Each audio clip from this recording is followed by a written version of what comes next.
Alrighty, so happy Super Bowl Sunday, everybody, and I'm gonna sneak a season preview in before the big game happen. And today we're gonna talk about the other New York team that is NYCFC. So it seems like NYCFC either is clearly running it back because they've really been one of the most quiet team this off season, not really making a lot of signings or a lot of players moving on from this team, or the fact that they're gonna once again wait till the very last second to make those signings, which that didn't really quite work so well when they tried to do that back in 2022. And I can understand that maybe sometimes teams might wait until they make the signings because they want to make sure they got the right target. And knowing that City Football Group is a a um a network that likes to take their time in terms of scouting the right players before making the right signings. That maybe kind of is the reason why they're taking a long time before they think about making some signings. But that being said, despite the fact that they are look like they might be running it back, there's still some key holes that they need to make some signings to address. And when you wait this late into the off season to make signings, there's a reason why it doesn't really bode well for team, especially to kick off the season, because now it's going to take even longer for these players to integrate your team, and you expect these players to really integrate them without really a preseason. But that being said, last season they made it to the playoffs once again after they missed out the previous year, but they finished in sixth with a 14-8-12 record, finished with 50 points, but they got eliminated by the New York Red Bulls in the second round. And while NYCFC fans will still say that, well, we're still the only New York team to win the MLS Cup, Red Bulls fan will now have the argument to say, well, we're still the only New York team to win a Hudson River Derby in the playoffs. Now, the head coach of this NYCFC team, so we saw a change of head coach with Pascal Janssen being the new head coach of this team, and we had a feeling that that was going to be the case. Considering we had a feeling Nick Cushing was not going to stick around. If you know anything about NYCFC, they don't usually like to stick around with head coach for relatively long. The most that a head coach have stayed with NYCFC is pretty much almost two or even three season. There's even times where even a head coach decided to move on from this team after their one year, and something tells me that could be the same case for Pascal Janssen. I know they said that he signed his contract to 2028, but don't be surprised he might be gone with this team if this team feel like he's not the right guy to lead to. And part also the reason why this team has a lot of coaching turnover. This team has a very big high expectation set on itself. I mean, this team is supposed to be regularly compete for the playoffs and at least make the playoffs regularly. If you look at this team ever since they came into the league, this team has only missed the playoffs twice. And the first time was their expansion season, and the second time was only just recently in 2023. So there's a lot of lofty expectation, which means that there's a lot of pressure to see these head coach do well. If they don't, or if things start to become a little bit stale, that's when the axe is going to really quickly swing from this City Football Group. Now, the sporting director is David Lee. So there's one position that at least they're a little bit more patient. It's more on the sporting director part because David Lee has been with this team since 2019, and he's actually been with this team ever since its inception. He got promoted as the sporting director in 2019 before he was actually the technical director of this team. Now, looking at some of the transfer that they made, again, it was a very quiet offseason. They virtually made no signing this offseason. They did sign a couple of homegrown in Jacob Arnger and Prince Some. They resigned Maxi Morales to a new contract extension, and the only real signing was bringing Greg Richardson as a free agent, which probably maybe a second or third choice goalkeeper for this NYCFC team. And the players that's leaving on this team, there are some notable names. First, they declined the option of Real Hope Gunn, but that's the only player that they declined an option. Now, this team must have the fewest amount of player that had their option decline, because the other players that left this team are for transfer reasons. First, starting with Luis Barraza, he got traded to DC United, and then Thiago Andrade, of course, were picked up in the expansion draft by TFC, and then TFC decided to move on from him because they realized that Thiago Andrade isn't really that good.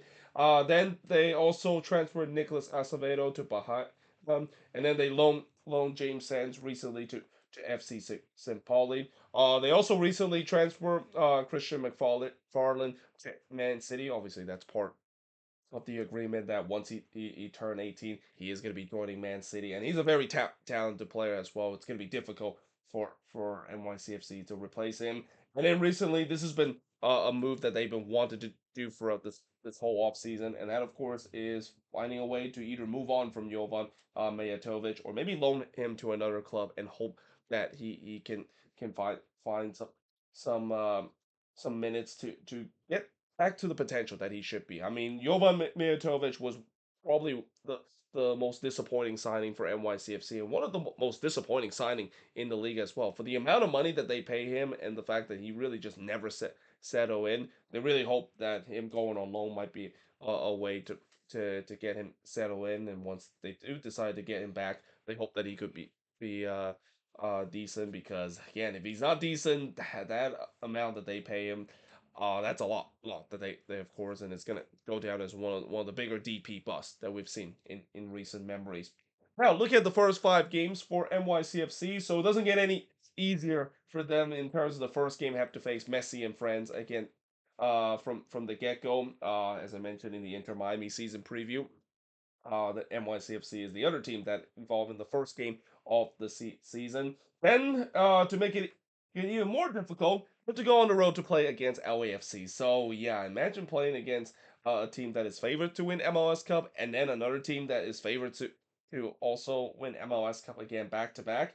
And doesn't even get easier either because then after that they play against Orlando City, the team that went to the Eastern Conference Final. It does get a little bit easier after they return home. Well, actually, their home opener is against Orlando City, and then they play against New England, and then they go on the road to play against the Columbus Crew. So yeah, again, that is a really difficult start to the first 5 games of the season, and that goes the same for the last 5 games of the season as well. They face again Charlotte at home before facing Messi and Friend again at Yankee Stadium, or at least I think it's going to be at Yankee Stadium, depending on situation that is. I think this might be the last year we might have to deal with this situation where we're questioning where exactly NYCFC is playing for their home game because that's been an ordeal that we have unfortunately had to deal with this team for over a decade. And it's great the fact that they finally figured it out. I thought they were never going to figure their stadium situation out, but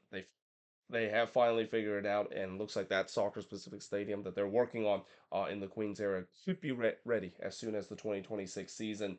Then they, of course, have the New York Derby against the Red Bulls on the 27th. Then they go on the road to play against the Philadelphia Union, and then they finish the season on decision day to play against the Seattle Sounders. A rare kind of interconference matchup on decision day. It's kind of weird that they have an interconference matchup on decision day, consider they could have had all the matchup um, in terms of being just in conference matchup. Though I say that I think that won't work because I just remember both conference have 15 teams, so there's going to be an odd number where you're going to have one matchup that is an interconference matchup, and I think this is the matchup that we're going to see as an interconference matchup.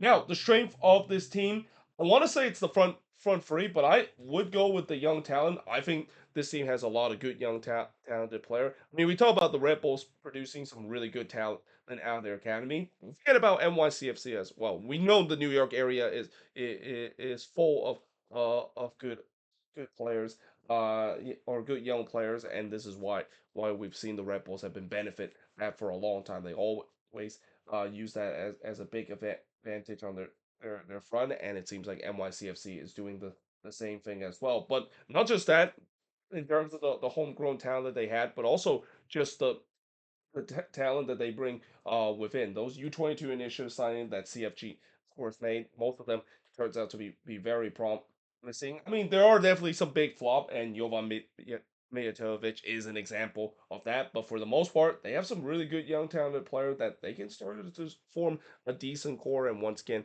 start to get this team back to where they have been throughout the their time in MLS, which is a regular playoff contender and maybe even an MLS Cup contender.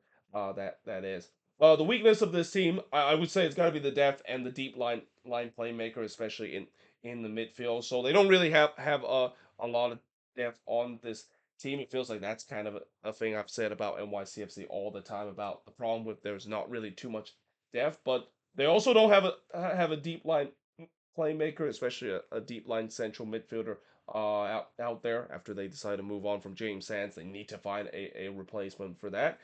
Which brings us to the three big question about this team. And the first big question I would say about this team is obviously, are they going to wait until the last minute to make signing again? Because that seems like a very traditional NYCFC kind of thing, to wait until the last minute to make signings once again, and it feels like it's heading to that direction again. Again, the deep line midfield, that is the biggest priority that they have. I would say the other priority that they might need is he's a new left back, because Christian McFarland, with him going to Man City, they need to find a replacement for that. But I think the first big priority is that they need a deep line midfielder. Now, when I look at their roster situation, I think they do have a DP spot open. I also think that they also have a U22 initiative spot open as well, so they can definitely use that to try to get it. Or maybe they'll just wait until the summer transfer window, because as we get deeper and deeper into the off season and getting ready for the beginning of the season, I do think that teams are started to maybe getting to a point where they might just wait until the summer to use the DP spot. They're not going to wait until this late, and especially with the European transfer window pretty much has been shut closed. Pretty much now it's getting to a point where a lot of these signings are not just free agency signing, but also there's really nowhere you can look around the world to get those big signing and make them a designated player, and you just pretty much wait until the summer transfer window. And then lastly, can the young talent show some more consistency? So as much as again the this team has a lot of good young talent, well, the issue with NYCFC last season was that they were very inconsistent. There were times where they go on a 5 game winning streak, and then it followed by a 5 game winless run. This team was very hot and cold last season, and that's expected because when you have a young talented team, and especially a very young team like NYCFC had, consistency is going to be a key problem. Now the question is, can they show more of that consistency heading into the second season? And then most importantly, I think the other big question I would ask, can those young talent continue to develop and take the next level and not have a sophomore slump? Because if it's one thing to have a lot of these young talented players steps in and do relatively well and show some potential, but we have seen that some of these young talented players, they could have a sophomore slump as well. That's what NYCFC hoping that isn't going to be the case. Hope that they can continue to develop these good young talented player to really start to form a core and once again look like the team that they were a couple of years ago, which is consistently be a contender in the Eastern Conference. Speaking of contending status, I think that might be an expectation for this team. I mean, that maybe is a little too early to say a deep playoff run is an expectation, but when you have a team like NYCFC that has a lot of expectation to do well, yeah, deep playoff run is always going to be an expectation. The playoffs is obviously the bare minimum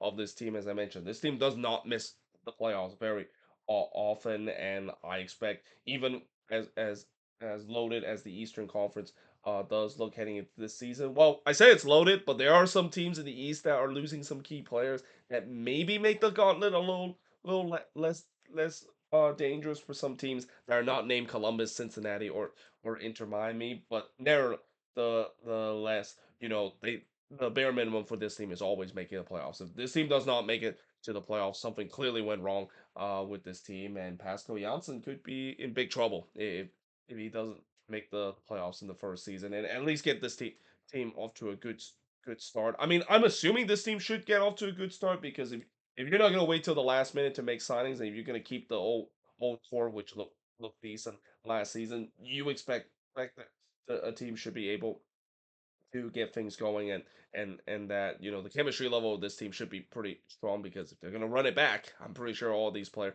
would understand the assignment. The only thing I could say that maybe they could get off to a slow start is whatever Pascal Janssen is tactics. If it's going to be a little bit different than Nick Cushing, maybe this core of a player might take times to figure things out. But that's where the preseason of course happened, and then that I'm pretty sure in the preseason they'll work hard on that. But most importantly, they just want to get to a decent start.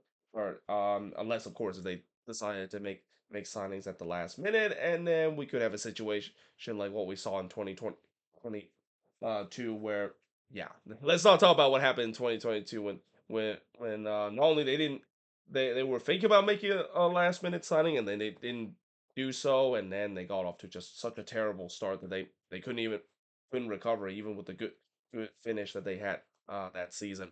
But there you have it. That is pretty much it. Looking at NYCFC in the season preview. As always, let me know in the console what do you think of this season preview. If you're an NYCFC fan, what do you think is the strength, the weakness, the free big question, and the expectation is for this team? But until then, hope you guys enjoy this video, and I will see you guys next time.